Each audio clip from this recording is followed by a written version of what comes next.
আজ অনেক দিন পর আমার ঠাকুমা আমাদের বাড়িতে এসেছে। এই মানুষটাকে দেখলেই আমার ছোটবেলার সেই স্মৃতিগুলো চোখের সামনে যেন ভেসে ওঠে। যে একদিন আমাকে জোর করে খাওয়ানোর জন্য পেছন পেছন সারা পাড়া ঘুরতো, যে একটু বাড়ি ফিরতে দেরি হলেই আমার নাম ধরে পুরো পাড়া চিৎকার করে খুঁজতো, যার মুখের সেই ডাকটা আজও আমার কানে যেন বাজে। আমি জীবনে যত কঠিন পরিস্থিতির মধ্যে পড়েছি এই মানুষটাই ছিল আমার পাশে। মাঝে মাঝে বকা দিত, মাঝে মাঝেই আমাকে আবার সুন্দরভাবে বোঝাতো। কিন্তু ভালোবাসাটা ছিল সবচেয়ে বড়, সবচেয়ে নিঃস্বার্থ। আজ সেই মানুষটাকেই আমি নিজের হাতে খাওয়াতে পারছি, কিছু রান্না করে। এটা আমার জীবনের বড় পাওয়ার মধ্যে একটা। যেন সময় ঘুরে আবারও ছোটবেলায় ফিরে এলাম। আমার ঠাকুমা, আমার মা, আমার শক্তি।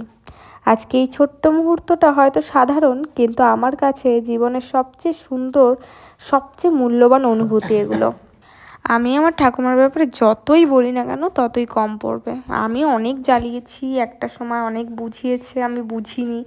যেগুলো এখন ভাবি যে কত সুন্দর সময় ছিল, সেই সময়গুলোকে এখন খুব খুব খুব ভালোভাবে মিস করি।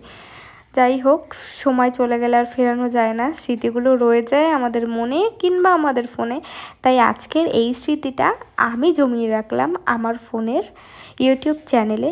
ভিডিওটা কেমন লাগলো অবশ্যই জানিও। আর দেখতেই পাচ্ছ রাত্রের বেলায় শীত পড়েছে, রাত্রে তো রুটিই খাওয়া হয়, তো রুটি বানিয়ে নিচ্ছি সবার জন্য। এখানে রুটির রেসিপি আর কি দেবো দেখতেই পাচ্ছ। পরপর প্রথমে আটা নিয়ে নিয়েছি পরিমাণ মতো, যে কজনের রুটি হবে সেই বুঝে। ওখানে কিছু অল্প পরিমাণে লবণ মিক্স করে হাত দিয়ে ভালো করে মিক্স করে তারপরে আমি জল দিয়ে আলতো আলতো করে ভালো করে মেখে নিয়েছি। 5 মিনিটের জন্য ঢেকে রেখেছিলাম, না ঢাকলেও চলবে যেহেতু রুটি। তারপরে এখানে আমি সব কিছু বেলার বেলি টেলি নিয়ে এখানে আমি বেলে নিয়েছি। আমি আবার গোল করে অত ভালো রুটি বেলতে পারি না, কিন্তু হ্যাঁ, ঠিকভাবে ফোলার মতো বা খাওয়ার মতো রুটি আমি ভাজতেই পারি। দেখতেই পাচ্ছ, আর আমি কিন্তু হাতেই করি। আমার আবার এমনি সময় গরম খুব বেশি লাগে, কিন্তু রান্না করার সময় আমি গরম জিনিসই ধরে ফেলি, অনেক সময় আবার পুড়েও যায়। সেটা বাদ দিলাম। দেখো আমি এখানে ছাঁকনির সাহায্যে রুটি করছি। অনেকে দেখি তাওয়ার ওপরেই কী সুন্দর রুটিগুলোকে ফুলিয়ে দেয় খুন্তি দিয়ে, বাট আমি তো সেটা পারি না, আমি এরকমভাবেই শিখেছি। তো এক এক করে সব কটা রুটি আমি বানিয়ে নিচ্ছি, দেখতেই পাচ্ছ। যদি তোমরা আরও ভালো করে রুটি বেলার রেসিপি চাও, মানে আমি পুরো গোল করতে পারি না, কিন্তু তারপরেও পাতলা করে সুন্দর করে মানে ঠিকঠাক বেলতে পারি।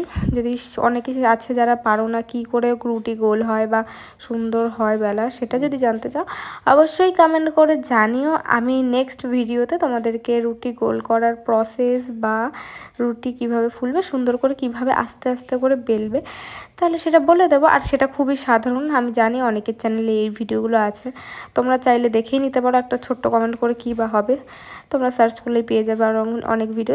যারা আমার ভিডিও